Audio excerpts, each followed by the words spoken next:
on the coast, you shared on LinkedIn a little graph, which we'll patch it over the video. The video of the podcast recording, but it was data from the ABS of all of the increase in costs in construction, and the housing costs had the highest peak in it. And your comment on the post was, I think it was... We'll share the post. That there was increased state and federal spending. Do you want to identify why you shared that post? As an industry, we're operating in silos, and the legislators and the government are the people that can fix this, and they don't. So, you can't look at the housing crisis without looking at the push for the Olympic Games, and without looking at the push for increased infrastructure for population growth and all of this. So you're taking the finite group of resources and having them compete against each other. Mm-hmm. So the state and federal jobs are causing that problem. And in particular for local government, I'll get a bit passionate about it because I brought it up at multiple forums and I feel like I'm not heard. But to me, in COVID, it was a big wake-up call that we've let our manufacturing industry die in the butt. Yeah. And if you look at how long you have to wait for reinforced concrete pipe, which is essential to all infrastructure rollout. Now, why could we pay incentives and retool factories for ventilators and masks and things like that? Why didn't we take the opportunity, instead of just throwing the jobs out there, why didn't we prepare the supply chain and then release the jobs? So why didn't we sit there and look at Queensland as a whole, between state and local and private development? We're going to be needing X amount of kilometres of pipe, right? We know we currently do not have the ability to produce that. Here's some other factories doing other stuff that's, on the decrease. Let's get an incentive in there to get people into the industry or to increase these factory sizes for these essential items that are going to be required for the population growth. Like, we haven't done that, but then we want to hit all the contractors over the head for not doing things quick enough. Well, I mean, you can't get blood from a stone. So what a lost opportunity. We should have prepared the supply chain, and we should have looked at, and we talk about wanting to keep the money in Australia, but yet we still import everything in the construction industry. So do you mean using those factories to manufacture the essential goods, or using the people, bringing the labour over?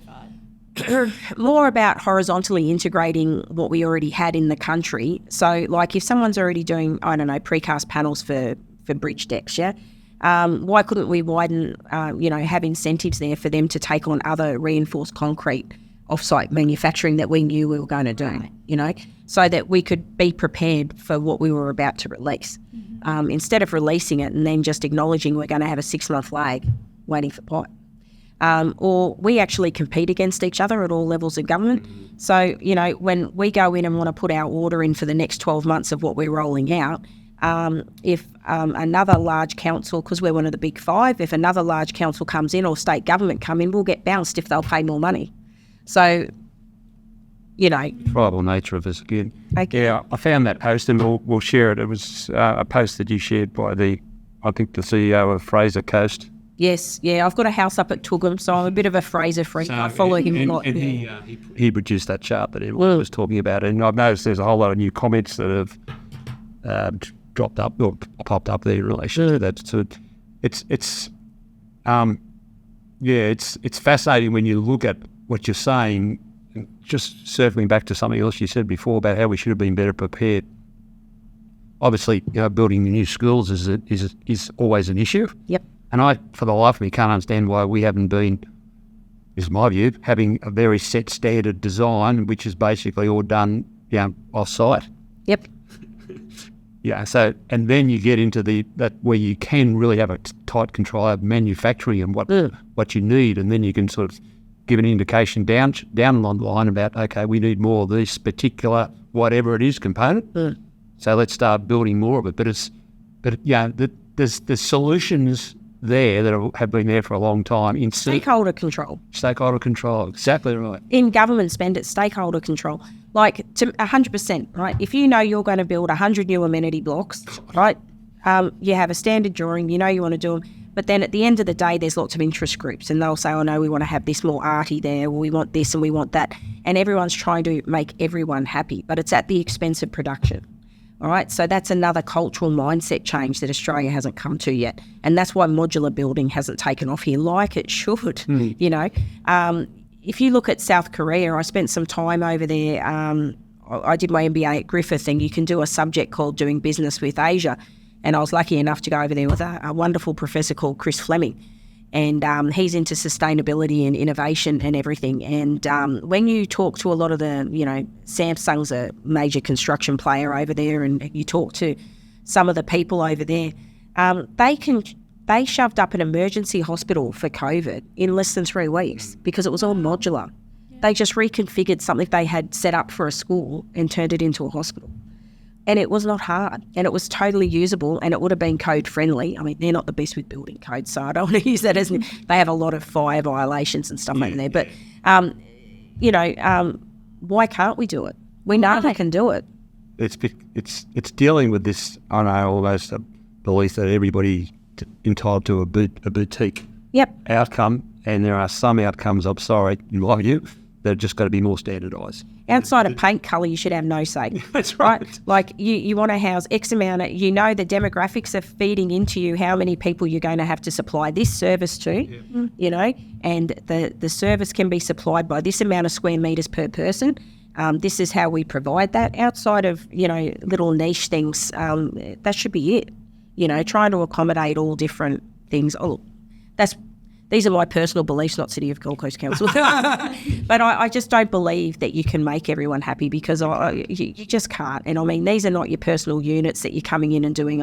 If you went into a developer and you were buying a unit on the 10th floor, right, at some point he tells you can't change anything, right? They have a set colour palette. They have set everything. Why? Because of cost and speed, right? You go in, they'll have a beige and a grey colour scheme you can pick from, depending on what side you're on. Outside of that, you've got very little client preferences you can do in a... Now, these guys are billionaires, so maybe they know something. Let's do what they do, right? You limit the amount of things that you can change in a unit. You can't move a column. You can't change the glass, because they need to be able to order all this stuff and maintain their program and meet their settlement dates because of sunset clauses, don't they? You know, so it's why can't government do it? Why can't government do it? And you know, I'm a huge supporter of offsite, and have been for a long time, but it addresses so many issues. Safety issues become much because you're dealing in a manufacturing environment. Diversity. It opens up wonderful opportunities for weather. And it takes off the table a whole lot of traditional issues which on-site has. Now, we're not saying... And consistency of quality. Consistency of quality. So it allows you to set up a process, a manufacturing process, where it's literally, everything is assessed on a almost like a McDonald's. Yep, 100%. It works. They're one of the biggest companies in the world. It works. Let's do it. And it's just, we just have to be prepared to, give up a little bit of what I call, the boutique entitlement of principles of schools or hospitals or what other things that you can standardise. Aged care, you want it safe, you want it environmentally friendly, you want it comfortable, so fully air conditioned, all the sorts of stuff. Well, proof's in the pudding about sustainability with modular building. The figures from overseas are amazing with how much they can reduce their carbon footprint by the amount they reduce of on-site work. So when you're travelling around in Europe and everything, and I'm talking years ago, back before I bred and had children and had restrictions, when I'm wandering through Germany, and this is years and years ago, they would have 4 or 5 garbage chutes because they were already separating their rubbish back then on a building site. So this would be the gyprock skip, this was the glass skip, this was the, we're so far behind in that sort of stuff. And they have no choice because they've got limited resources and a lot more limited space than Australia. So we're a bit blessed that a lot of our sites are bigger and not as constrained. It's changing, obviously. But we've never had to front all of that as early as they have. And we're just so slow on the uptake on this. But if you look at the overseas figures of modular building and how much time they spend on site, and it reduces their carbon footprint, it's huge. It's like 2/3 or something. It's amazing. But your point about, it's been something, I remember back a long time ago in another life, building my first home when I was married down in New South Wales. So it was a sleep. We had to sleep out to get to get on the books of the major projects. So this was during a boom time, and you just had the choice of a few designs. And I just remember the best we could do was slice off a little bit off the garage to make the family room bigger or something. That was the choice we had. Yep. You know what I mean? So, and the home was a very good, functional family home. But so it's always been there in certain regards. But it's I just think in this time when we're talking about the skill shortages and needing to gee up our supply chain, well that's stuff that feeds module just feeds into that perfectly. And when you stick to the sustainability thing that we were talking about, and I know master builders were quite vocal on it, but what was your take on still pushing forward with all the changes in the NCC? To me, that all comes in with the skills shortage as well. You're asking people to change what they do when they're already pushing to get people trained up in the old style, and no one can afford a house as it is.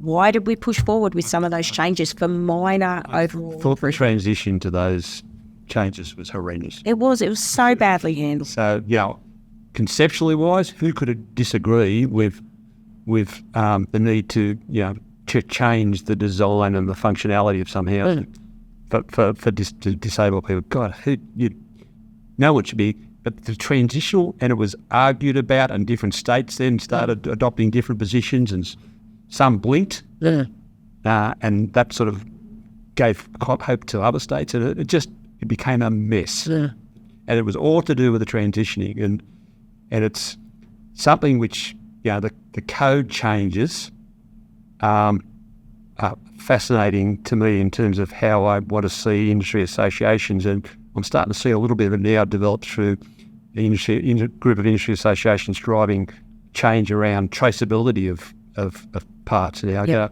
And the National Construction Code has picked up some sort of work that a group of, I've written an article about, a group of industry associations that come together and essentially driven the board to reflect what they're saying. And I'm just so happy to see industry starting to drive something into the code, development of the code, which is still, but it's that need to be able to for the industry associations also to take earlier ownership of issues, not just fighting at the 11th hour. Yeah, and you can't sit back and accept it all. You've got to, that's it, you've got to take it to them, and you've got to be part of the solution. You can't just knock it and not come back with an alternative.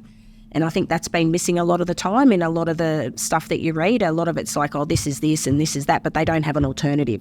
So to me, if you're going to raise the issue, if you've put enough thought in to find the issue, be prepared to give some options. Put yourself out there and give some options, because just governments, nobody likes just here's a problem, now sort it out. The challenge should always be for industry people to say, here's a problem, and we've given some thought about here's the solution. We were talking about defects in high-rise buildings and things offline before we came on board, and I've been watching with complete obsession David Chandler in New South Wales. With your connections, is Queensland coming up with any sort of similar function? Because private certification to me is a key issue still in the building industry. I'll share a report with you, and we'll mention in the that I've been reviewing where it grapples with this issue, particularly from a Queensland perspective, about effective work in high-rise apartments. And if you really focus on what's happening down New South Wales, that's been the primary focus. There are differences between New South Wales and Queensland. I would argue that we've had a much more robust licensing regime, and that has, I think, in my view, buffeted the we haven't had the mascot towels or some experiences down there. I think we are sort of better managing developers, finishing developers for a long period of time. So I think the starting point's different, but the challenges in terms of reoccurring defects, particularly around waterproofing and everything like that, 100%. has been there forever in Queensland and needs to be one of the issues. It needs to be addressed, because if stuff up waterproofing in one unit of 100 units, chances are it's going to be 100 units that are stuffed up. So Yeah, it's interesting the way in which the developer accreditation's working down there, and it's a really different industry down there. But totally, yeah. Even from when I was there, now it's just totally different. Yes, it's a much more combative. I don't know. It gets back to the first ship's landing and everything like that. But it's always been that sort of much more combative industry. But it's much bigger too when you start putting dollar figures in it. But we have got an apartment problem in terms of workmanship in Queensland. There's no question about it. And so therefore the current regime in place, the licensing regime or the certification process or all that sort of stuff is not working as well as it should be. And if I'm finding also in the development space, and obviously I've been on both sides of the fence. I found it odd when we started looking at project trust accounts and the security of payments under BIF and things like that. Why do we stop short? Like, I've asked myself, as someone that didn't get paid quite a few times, when I was back in the industry, when do we start holding the financiers and the developers more accountable than the contractor? Because I kind of feel like the contractors hold an unfair burden of the payment situation, especially in the media at the moment. Like, everyone goes on about, that bastard builder or whatever. And I know the ones that, bugger off and have a penthouse in New York and everything, but there's a hell of a lot of them that shove their super and their private house and everything in to try and survive. And then a developer gets off scot-free and the financiers get off scot-free and nothing happens to them. So there's a hell of a lot of good guys out there struggling as well.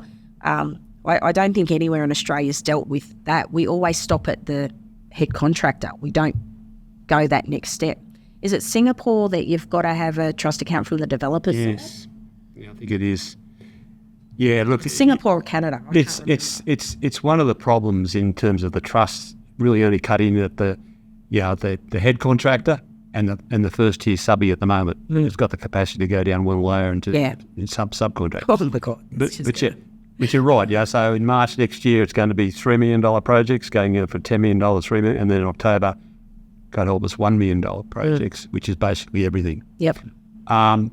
It's right. It's always, to me, been a problem when you just slice into a tier of the pyramid, because it's the money person. It's the release of the money that really is the determining factor. Yeah. And I noticed, I think one of the things that you did share was another article where I very strongly supported. There was Master of Electricians Australia have produced their... Kate Raymond. Yeah. I love her stuff. Yeah. She's very good and she's a good mate. So, I've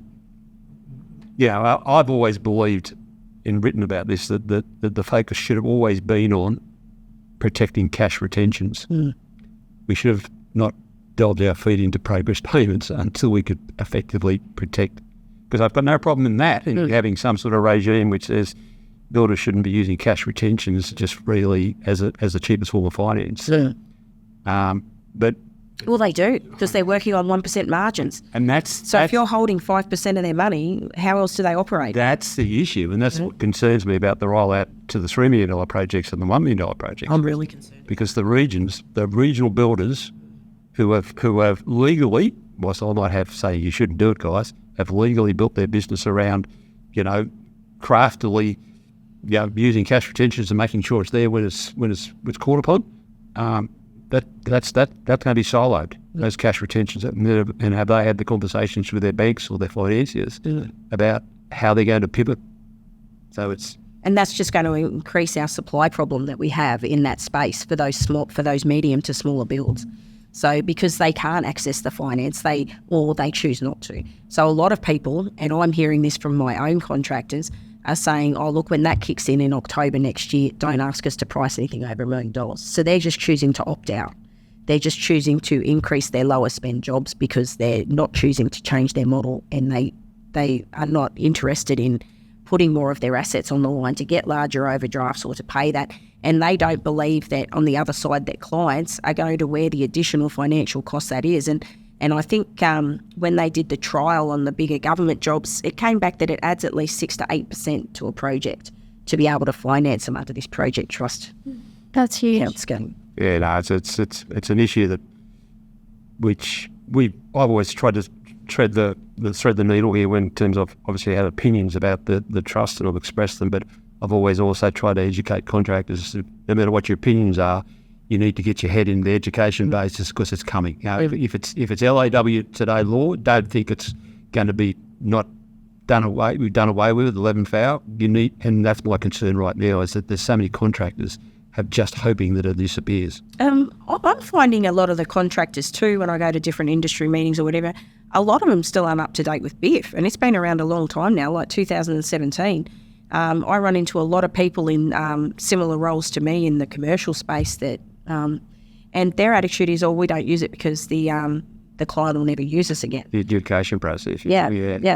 So I don't think the uptake of it has been as high as I assumed it would when it came out. It peaked definitely for a number of years. One of the years in which I was the adjudication registrar, it was peaked at just under, I remember the figure, 999 adjudication decisions.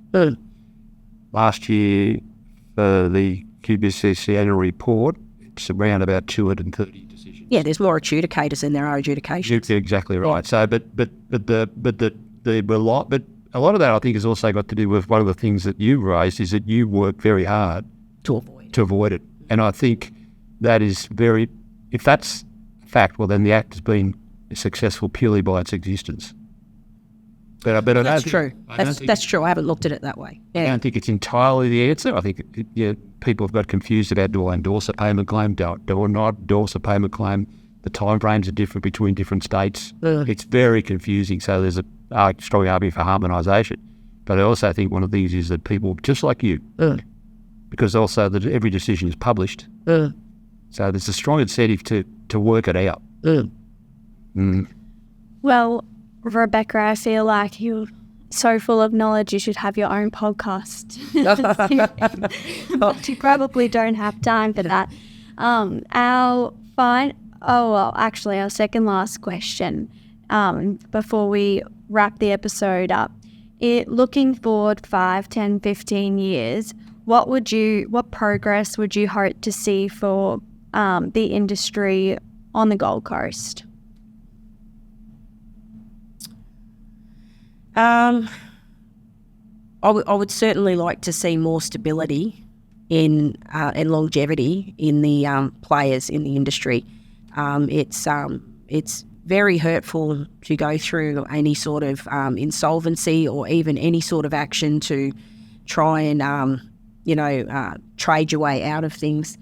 And it does hurt when you look and you see the guy that owes you lots of money. And we used to call them the White Shoe Brigade in the 80s on the coast, and they were renowned for sitting around Tedder Avenue and bragging about how much they'd ripped off subcontractors and stuff. I mean, my husband's been in the industry 30 years as well, and his bosses have, regularly had to carry a significant amount of bad debt, and then have the guy open up under another name. So I'd like something to happen in the industry to make it more financially stable, and we slow down the amount of insolvencies. And I think it's a multi-tiered solution. There's no one thing that's going to do that. That's what I'd like to see, and I'd also like to see more of a drive towards modular and innovation housing, and not just housing, even in the public sector. Opening up how we procure items to allow for innovation, because we do miss out on a lot of innovation in government-funded projects because of how our procurement systems are set up. And it makes it very hard for new players to come in with, their composite fibre or their, and the whole of life approach rather than the bottom dollar to construction would solve a lot of issues too. So we tend to only look at getting the job finished, rather than looking at what does that job look like in 10 years, what does that job look like in 20 years. So the whole of life cost of construction, I would like that to be taken into more consideration on the coast as well, because I think that would help with a lot of the defects that we're talking about, and maintenance once owners corporations take over the buildings, like a lot of people think you only should repaint an exterior of a building every 10 years. Well, if you read the warranty, if you're within X amount of Ks of the beach, it's every 4 years, You're meant to wipe down anodised aluminium once a week. No one does any of that. So We're talking about this on the way down, weren't we? yeah, it's a Maintenance issues associated with units on the coast. Yeah, so I'm a big advocate for the whole of life rather than the bottom dollar. So if building something now costs you 5% more, but in the whole of life it's saving you, let's go down that path. And we still don't have that mentality yet. We're still driving everyone to the lowest common denominator. And that's affecting innovation, and it's affecting the industry moving forward. So that's what I'd like to see. Because I see so many great things on the internet, which you'll see me. I don't do much original content, but I love putting other people's ideas up, and it just makes me cranky they don't take off in Australia. So that's what I'd like to see, an open mind on the Gold Coast. Yeah. In your role, to finish, is probably a stressful one and a very busy one. What do you do for yourself to look after yourself and relax and take some time for Rebecca to make sure that you recharge? It's only something that I've started looking at in the last 2 or 3 years. I'm used to pumping out 60, 70 hours because that was just how I was brought up. It's that's what I'm used to, and it doesn't bother me. So if I'm sitting by the pool watching the kids and I'm on leave, I just kept taking phone calls or whatever. And it got to me, it burnt me out. My health just took a total plunge. My husband was always up me over it. And to be honest, I go out to Texas in Western Queensland, and we go to a farm that has no internet or mobile access, and we stay in some shearers' quarters. And we just four-wheel drive, swim in dams. My husband shoots, I don't shoot. Wild pigs? Yes, he does. He's very proud of his pigs. I have to say this because I pay him out for missing them all the time. Craig McKelvey is a very good pig hunter. I like target shooting and archery and stuff, but I can't kill living things. But, removing myself from technology is absolutely the only way I reduce my stress. And if my phone's there and it works, and my computer's there and it works, I have been Help yourself. I have been unable to control it. Yeah. So that, if you talk about the next 5 years, that's something I've got to concentrate on because it shortens your life. That's the reality. It's insidious, isn't it? Yeah. To disconnect. It's a new form of slavery. The mobile phone is a new form of slavery. I got to the stage where I couldn't even watch a TV show. I'm like that. So literally I had to get to the stage of literally throwing my phone. I used to throw it into my bedroom, and then I had to almost retrain myself to be able to watch something on TV. Immerse myself in it, or like a book or anything like that, because you can't do it with these things. No. And I'm only at the start of it. So that's something that I only started last year when my dad got ill, and I realised that my priorities were wrong, and they're wrong. Yeah. The whole of the world's not going to collapse if the superintendent at the Gold Coast Council has 4 days off. That's the reality. As much as I think I'm great and very important, it's not true. Yeah. You've got to be able to do it. And I think that's something that our kids are beating us on. Yeah. My kids have a really interesting attitude towards life compared to what I was brought up with. Yeah. Like they handle, I know we go on about stress and everything, but my kids in particular, I don't know if it's because we're on Mount Tambourines that we're a bit hippie up there or whatever, but their attitude and priorities in life is much better. So I think the next generation is picking up on that self-care and, don't sweat the little things and, let it go type thing. Although they try to use it about not cleaning their room or doing their chores and everything. But, my 14-year-old absolutely has taught me lessons about, turning off the phone. Doesn't matter. Who cares? Don't answer it, And I think we've got to do that, especially in the construction industry. Everyone's used to having 24-hour access to you in the construction industry. It drives me mad. And when they're overseas, I used to have a boss, and I won't name him, but, he went to this nice hotel and he rang me up and he said, this is the floor, and, it's 2:00 in the morning here. And he goes, here's a picture from the lobby. This is what I want to do at that next tower. And it's like, Okay, not a problem. He sends you the screenshot and I'll talk to you about it on Monday. It's like, look, you could have just talked to me about it on Monday. But to me, that was me being a good employee, but it's not. You know, you're being someone's doormat. You're letting them do that to you. So I think it's right. You got to stand up. You're worth it. Look after yourself. But that's what I do. I go somewhere where there's no service because I have no self-control. Yeah, that's a good thing. You can't, you just got to rest. Yeah. It's a requirement. 100%. Well, thank you for joining us and taking the time out of your day to sit down and record an episode. We really appreciate it, and you're brilliant. Thank you. I really enjoy Helix's posts, and I follow Michael obsessively, which you'd see. I'm mini stalker. I stalk you too. So, you know, it's no, I was flattered to be asked, and it's great. I really appreciate it. Thank you, Rebecca. That's a wrap. I hope you enjoyed the podcast today. The information we discussed today was just that, information only. It is not specific advice. If you take action following something you heard today, it is important to make sure you get professional advice about your unique situation before you proceed, whether that advice be legal, financial, accounting, medical or other advice. Please reach out to the Helix team if you have any questions or if there's another topic you'd like to explore. And if you know someone who might benefit from the show, remember to tell them about it or point them to our Instagram, Facebook or LinkedIn